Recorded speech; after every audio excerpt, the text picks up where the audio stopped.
5 सितंबर को conservative party के नेता और देश के अगले प्रधानमंत्री के नाम की घोषणा की जाएगी। उधर कई तरह की अनिश्चितताओं के बीच प्रधानमंत्री बनने की होड़ में लिज ट्रांस के मौके 90% तक बढ़ गए हैं। हालांकि ब्रिटेन का अगला पीएम कौन होगा, इस पर दुविधा बनी हुई है।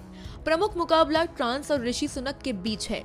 लंदन में हुए सर्वे और पोल के नतीजों के बाद सुनक की उम्मीदें कम होती नजर आ रही है। सर्वे में ट्रांस आगे चल रही है। आखिर ट्रांस अगर ब्रिटेन की नई प्रधानमंत्री बनती है तो लोगों को उनसे क्या उम्मीद होगी और ट्रांस ने लोगों को क्या भरोसा दिलाया है, चलिए आपको बताते हैं।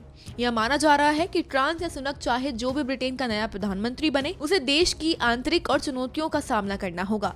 दोनों के समक्ष देश में बढ़ती महंगाई और टैक्स एक बड़ा मुद्दा होगा। इसके अलावा विदेश नीति के मोर्चे पर भी चीन का एक बड़ा मुद्दा होगा। यूक्रेन जंग के बीच ब्रिटेन में सख्त रुख अपनाया है। ऐसे में दोनों नेताओं के पास चीन के साथ संबंधों को लेकर चुनौती होगी। ब्रिटेन में चीन के विरोध को देखते हुए चीन पर नकेल लगाने की बड़ी चुनौती होगी। सुनक ने टीवी शो में चली बहस के दौरान कहा था कि ट्रांस ने अपने कार्यकाल में चीन के शिक्षण संस्थाओं को बढ़ावा दिया है।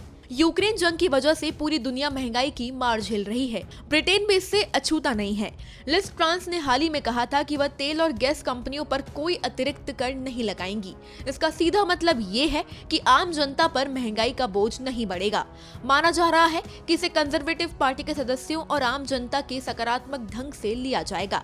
ब्रिटेन इन दिनों 9.4% वाली महंगाई दर से गुजर रहा है। ट्रांस ने दावा ये भी किया है कि प्रधानमंत्री बनने के बाद सबसे पहले टैक्स में कटौती करेंगी। उन्होंने जनता से ये वादा किया है कि वो इनकम टैक्स में 1.25% तक की कटौती करेंगी। साथ ही उन्होंने कॉर्पोरेशन टैक्स में इजाफे को वापस लेने का भी वादा किया है। ट्रांस का मानना है कि संकट के दौर में करों में इजाफा करना नैतिक रूप से गलत है।